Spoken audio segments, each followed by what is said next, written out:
Mount Milligan will be the first major new metal mine built in British Columbia in 15 years. The Mount Milligan project is located in central British Columbia, approximately 155 kilometers from the city of Prince George. The two nearest communities are Fort St. James and Mackenzie, both of which are located approximately 90 kilometers from the mine. There are existing roads connecting both communities to the mine site. In the summer of 2010, we began the project by upgrading the existing Rainbow Forest Service Road from the North Road just north of Fort St. James to provide better access to the site. We also started construction on a power line from the Kennedy substation just south of Mackenzie into the mine site. We are now flying over the site to take a look at the deposit. The ore deposit for Mount Milligan is a copper-gold resource made up of 4 contiguous mineralized zones. Over the past 20 years, close to 1,000 drill holes have been used to identify a mineral reserve of 482 million tons at a grade of 0.2% copper and 0.4 grams per ton of gold, for a total metal content of 6 million ounces of gold and 2.1 billion pounds of copper. The reserve is calculated at $1.60 copper and $690 gold.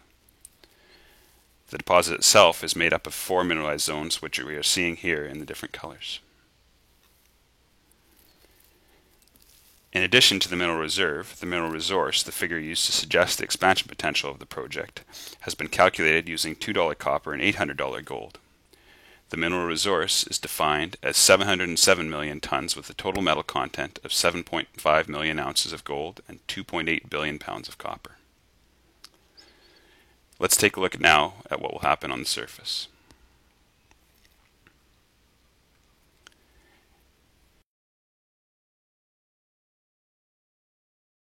In October 2010, we began work on the plant site preparation, building the construction camp, and starting work on the tailings dam. During construction, we will create approximately 700 direct jobs. In 2011, we will work to complete work on the power line from the Kennedy substation just south of Mackenzie, and we will be working on the south dam, concentrator, and primary crusher facilities. In 2012, the plant site will be completed, the main embankment for the storage facility will be underway, and work will begin on excavating the open pit. Here's an idea of what the plant site will look like at the end of construction.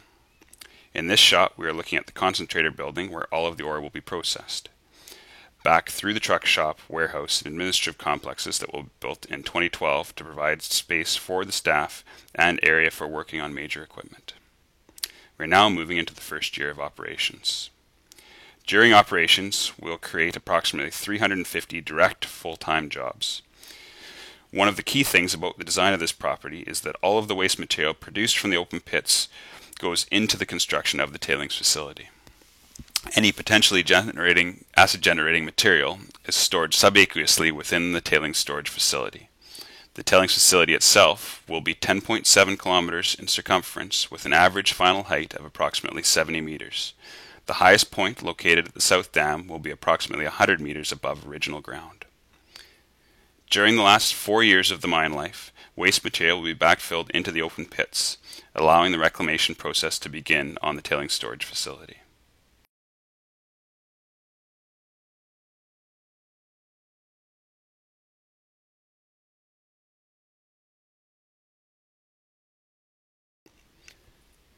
Once the mine shuts down at the end of the 22-year mine life, we will redirect the water that has been going into the tailings facility to begin filling the open pits. These pits will take approximately 25 years to fill, creating a natural lake. Also during reclamation, topsoil stockpiles built during construction will be used to cover the site, allowing the area to be planted with native plants and trees to achieve the goal of restoring the land to productive habitat.